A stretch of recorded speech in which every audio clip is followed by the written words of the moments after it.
Welcome to episode 3 of our 2021 fall release series of tasting notes. This is where we get into the big guns, kind of the moment you've all been waiting for, because Napa Cab is Napa Cab after all. We need to have a little bit of that in the lineup, and some of you have become very familiar with our Saint Veeder Cabernet. This will be the 2019 release. Fresh and ready to go. It's going to be a fun one to get into for a multitude of reasons, and I might get a little sentimental towards the end of things, but I won't spoil that for you just yet, because we have some fun things in the Cabernet program on the horizon that I want to share with you when we get to the end of this video.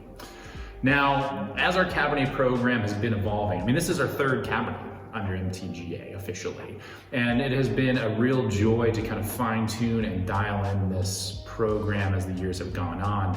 And more I've found myself kind of gravitating towards the Saint Helena side of things, and more so on the valley floor when it comes to Cabernet. So the joy of making the Saint Veeder Cabernet is we can still use a little bit of that mountain fruit to really help give it a little structure, a little edge, a little boldness, and then we're starting to rely more and more on that Saint Helena fruit to kind of be the body and kind of the fullness of it when it's all said and done. So this has been just an absolute joy to craft. And as usual, a little bit of Merlot blended in there just to help smooth it out, because Napa Cab, of course, can be so big and intense, and we have some awesome Merlot in the lineup. It's like, all right, let's just add that dash to make sure that it is full, ready to go, and that as soon as it arrives at your door, it is easy drinking and ready to rock.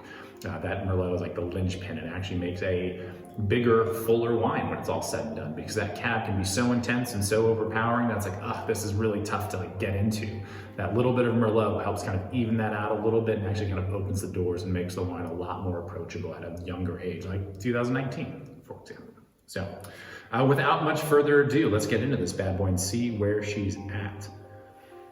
Now, very typical of our Cabernet is you get a little bit of those savory notes where, it's not going towards that green underripe side of things, but it's more like that fried sage and rosemary. Think of opening that oven with your roast chicken with some rosemary on it, and you get that waft. You're like, okay, that's what I'm talking about. Nothing like that home cooked meal, right?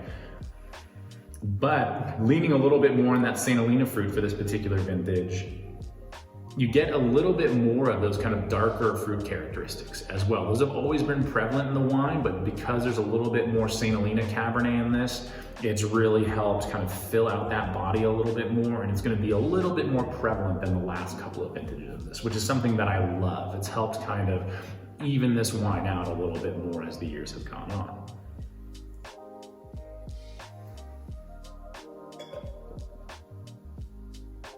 Now, this is probably the silkiest of the Cabernets that we've made so far. It's just very even keeled.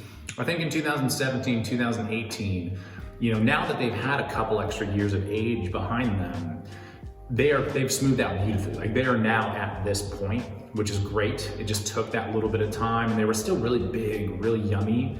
But this has that little bit of it just kind of has leveled out at a very young age, which is beautiful to see. And I think that's something that's very typical of our 2019 wines just in general, whether it's the Pinot, our Merlot, or the Cabernet. These are all wines that have just really blossomed in these very big, very approachable, smooth, and just sexy wines. I say very akin to what 2017 was as well. These wines are just ready to rock and roll. You don't have to wait a moment if you don't want to.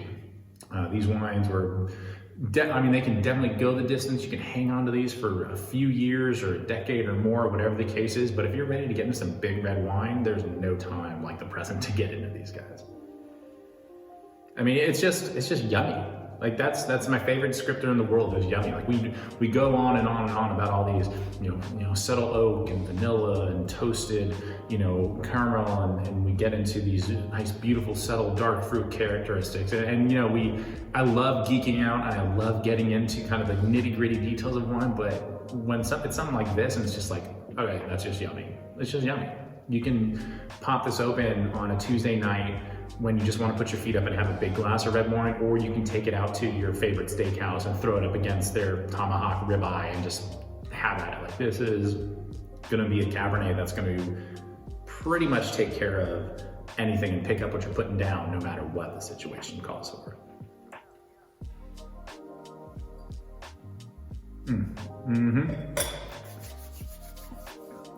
It still has that really nice big tannin structure from that mountain fruit, which I love.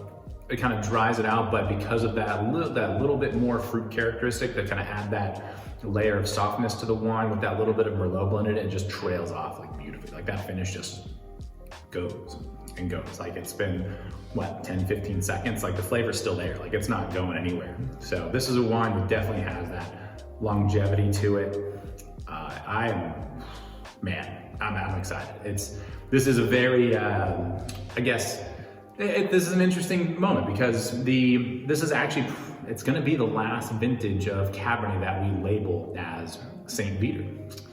This is that little bit of Cabernet inside info that I wanted to tease for you. Now we're still gonna be making big Cabernet, I can promise you that. But over the last couple of years, we have opted to change vineyard sites. That started in 2020 and rolled into 2021 as well this year. And it's largely to lean more towards this style and kind of go a little heavier that way. So we've utilized 2 different Cabernet vineyards, one in Saint Helena, actually one in Oak Knoll, just down the hill, actually from where our Mountain Veeder fruit was coming from in the first place. To really kind of do a little bit of, R&D, really see what the next steps for the MTGA Cabernet program are gonna be. So those are literally sitting in barrel right now. And I tasted through them over the last couple of weeks. They are beautiful. We started kind of doing a little very preliminary blending on them to see where they're gonna end up.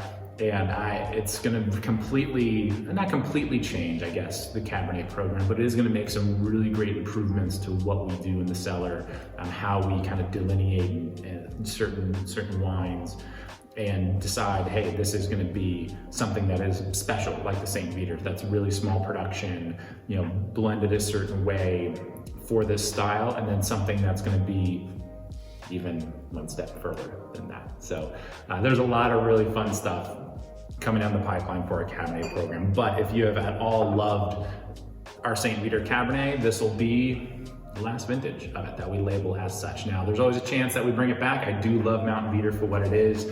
We've just had these really great opportunities to work with these other Cabernet vineyards, and I'm very excited to share them with you as part of kind of our ongoing R&D in our program and how we're changing and evolving over the years and trying to make just the best wine possible under the MTGA label. So this is something that we bottled up about 42 cases of, all said and done.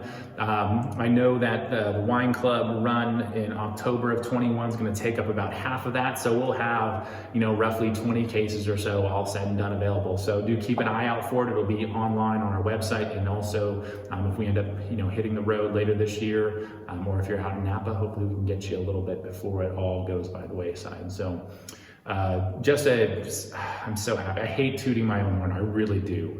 I'm terrible at the shameless self-promotion stuff, but I'm very happy to kind of use this 2019 Saint Veeder as the period to kind of end that era of our Cabernet winemaking and then begin that next chapter when we start releasing those 2020 wines next year. So keep an eye out for the release notice coming up.